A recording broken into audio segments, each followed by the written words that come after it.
He is known for being a prominent rabbi, Jain, and Jewish philosopher.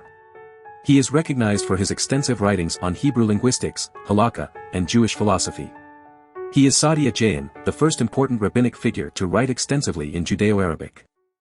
Saadia Gaon, a prominent rabbi, philosopher, and exegete, was a remarkable figure who left an indelible mark on Jewish history.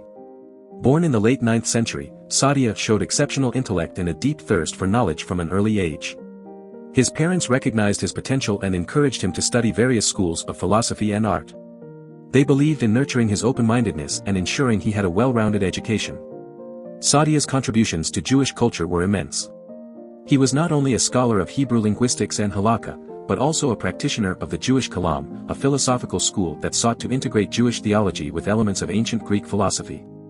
His most notable work, the Book of Beliefs and Opinions, was the first systematic attempt to bridge these two philosophical traditions. In addition to his philosophical pursuits, Saadia played a crucial role in defending Rabbinic Judaism against the rising influence of Karaite Judaism. He actively opposed the Karaite movement, staunchly defending the traditions and teachings of Rabbinic Judaism. Saadia Gaon's legacy continues to inspire generations of thinkers and scholars. His intellectual prowess and dedication to preserving Jewish tradition have solidified his place as a pivotal figure in Jewish philosophy and religious thought. Through his writings and teachings, Saadia Gaon's profound impact on Jewish culture will be celebrated for centuries to come.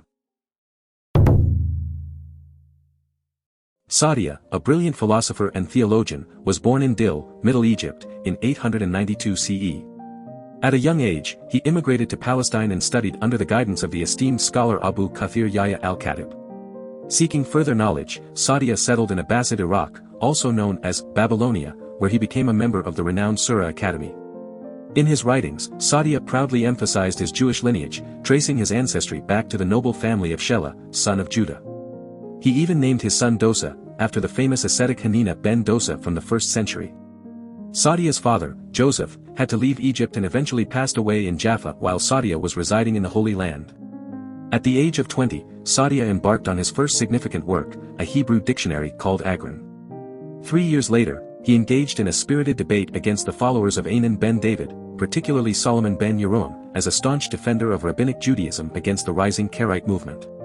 Among his opponents was the Karaite scholar Abu al-Suri ben Zua. In 928, at the age of 36, Saadia received a remarkable invitation from David ben Zakkai, the exilarch of Babylonian Jewry. The exilarch requested Saadia to assume the honorary title of Jain and appointed him as the Jain of Surah Academy at Matamihazia. Saadia held this esteemed position for 14 years until his passing. However, during his tenure, a dispute arose between Saadia and the exilarch, leading him to temporarily step aside from teaching. His place was filled by Rabbi Yosef, the son of Rabbi Yaakov, the son of Natronai ben Hillai. Ultimately, Saadia was able to reconcile with the exilarch and resume his role as Jain, alongside Rabbi Yosef. Saadia's remarkable journey as a philosopher, scholar, and religious leader paved the way for his influential contributions to Jewish thought. His teachings continue to inspire and guide people today, offering insights into the complexities of faith, philosophy, and the pursuit of wisdom.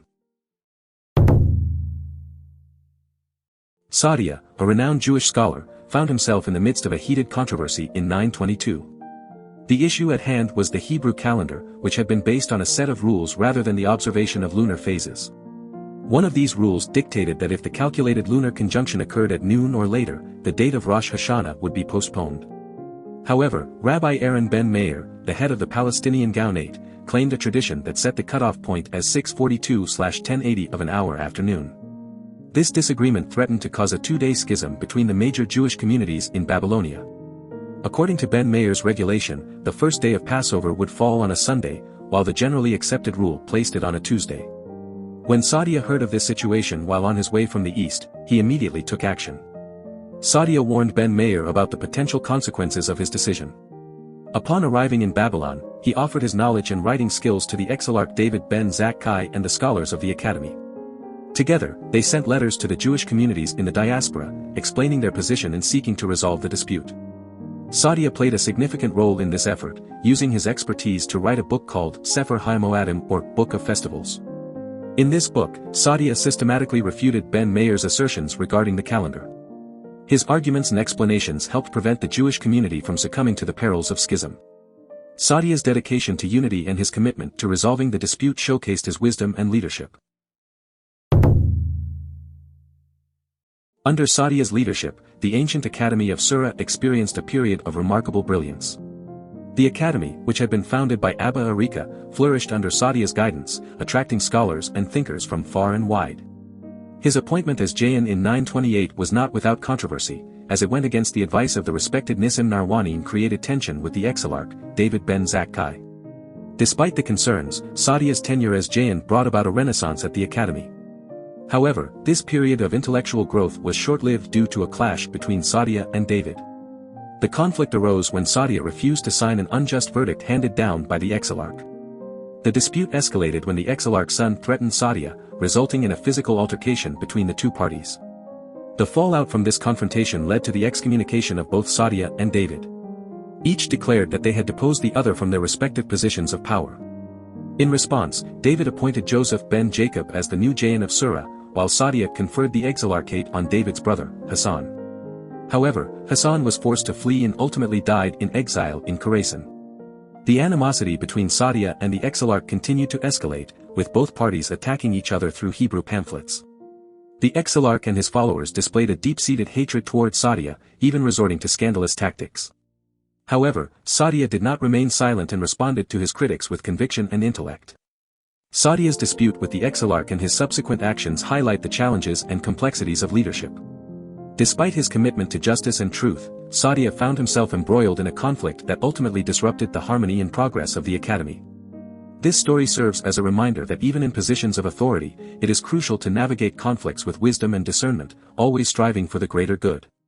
Do you want to explore more philosophers? Who do you want to see featured next? Subscribe and leave a comment below to let me know. I'll see you in the next video.